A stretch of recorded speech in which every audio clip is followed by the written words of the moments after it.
55 বছরেও বাংলাদেশের বিচার বিভাগের স্বাধীনতা আমরা পাইনি।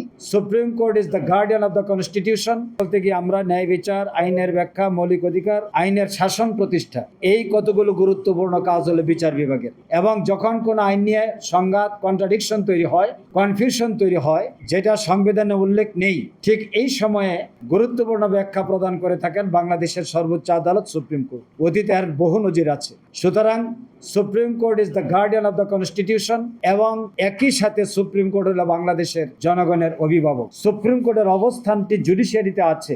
এই অবস্থানটাকে টিকে রাখার জন্য দরকার ছিল বিচার বিভাগের স্বাধীনতা।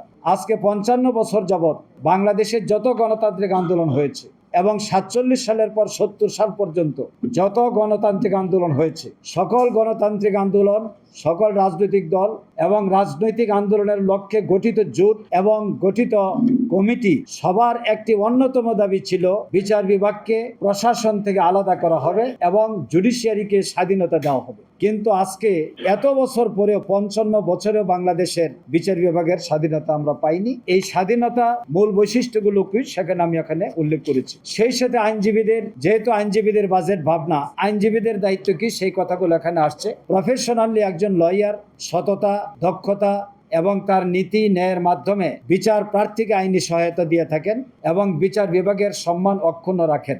সেই সাথে মক্কেলের সাথে কথোপকথন ডায়লগে তার কনফিডেন্সিয়ালিটি যেটা আছে সেটা তিনি গোপন রাখেন, আর নথিপত্র সংরক্ষণ করার ক্ষেত্রে ভূমিকা রাখেন।